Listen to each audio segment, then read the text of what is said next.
Hello, and welcome to the daily Orthodox Christian scripture reading for the third week of Great Lent, Monday. The first reading of the day is from Isaiah chapter 8, verse 13 through chapter 9, verse 7. But the Lord of hosts, him you shall regard as holy. Let him be your fear, and let him be your dread.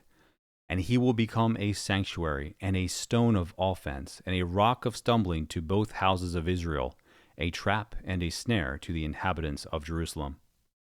And many shall stumble thereon, they shall fall and be broken, they shall be ensnared and taken. Bind up the testimony, seal the teaching among my disciples.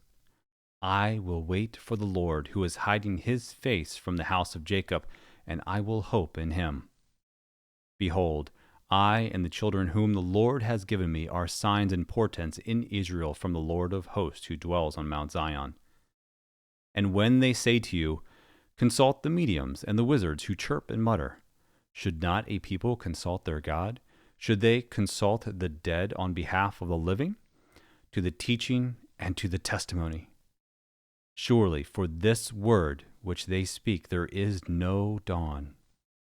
They will pass through the land, greatly distressed and hungry, and when they are hungry, they will be enraged, and will curse their king and their God, and turn their faces upward, and they will look to the earth.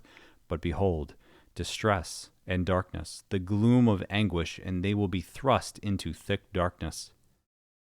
But there will be no gloom for her that was in anguish. In the former time he brought into contempt the land of Zebulun and the land of Naphtali, but in the latter time he will make glorious the way of the sea, the land beyond the Jordan, Galilee of the nations. The people who walked in darkness have seen a great light. Those who dwell in a land of deep darkness, on them has light shined. Thou hast multiplied the nation, thou hast increased its joy. They rejoice before thee as with joy at the harvest, as men rejoice when they divide the spoil. For the yoke of his burden and the staff for his shoulder, the rod of his oppressor, thou hast broken as on the days of Midian. For every boot of the trampling warrior in battle tumult and every garment rolled in blood will be burned as fuel for the fire. For to us a child is born. To us a son is given, and the government will be upon his shoulder, and his name will be called Wonderful Counselor, Mighty God, Everlasting Father, Prince of Peace.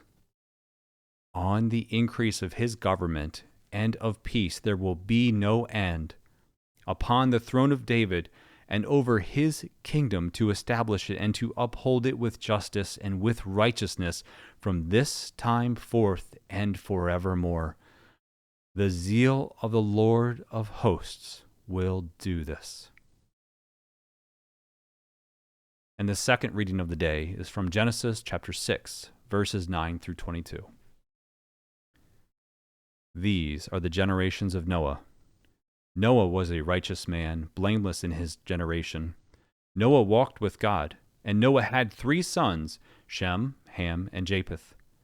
Now the earth was corrupt in God's sight, and the earth was filled with violence. And God saw the earth, and behold, it was corrupt, for all flesh had corrupted their way upon the earth.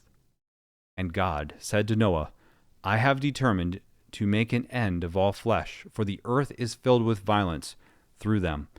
Behold, I will destroy them with the earth. Make yourself an ark of gopher wood. Make rooms in the ark and cover it inside and out with pitch. This is how you are to make it. The length of the ark 300 cubits, its breadth 50 cubits, and its height 30 cubits. Make a roof for the ark and finish it to a cubit above, and set the door of the ark in its side. Make it with lower, second, and third decks. For behold, I will bring a flood of waters upon the earth to destroy all flesh, in which is the breath of life from under heaven. Everything that is on the earth shall die.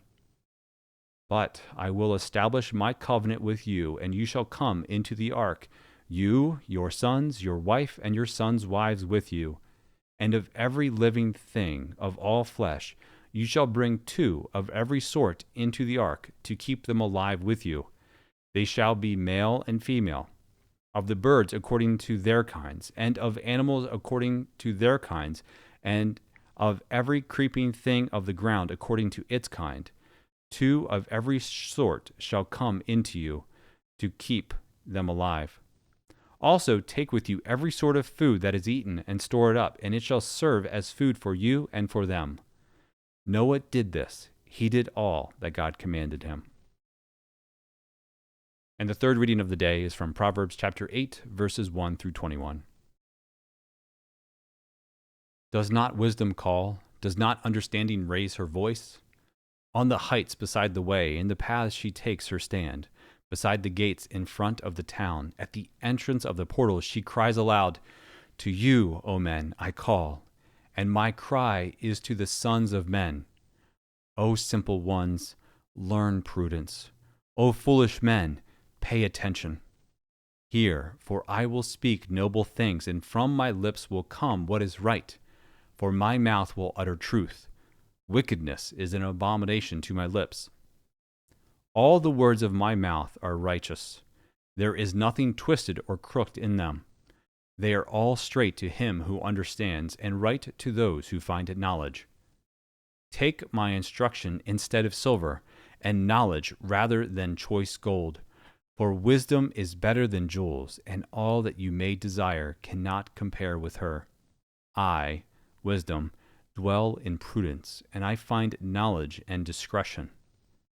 The fear of the Lord is hatred of evil. Pride and arrogance, and the way of evil and perverted speech I hate. I have counsel and sound wisdom. I have insight, I have strength. By me kings reign, and rulers decree what is just. By me princes rule, and nobles govern the earth. I love those who love me, and those who seek me diligently find me. Riches and honor are with me, enduring wealth and prosperity. My fruit is better than gold, even fine gold, and my yield than choice silver. I walk in the way of righteousness, in the paths of justice, endowing with wealth those who love me, and filling their treasuries. Thank you for listening. Let the brightness of the Lord our God be upon us, and direct the works of our hands to do good. See you tomorrow.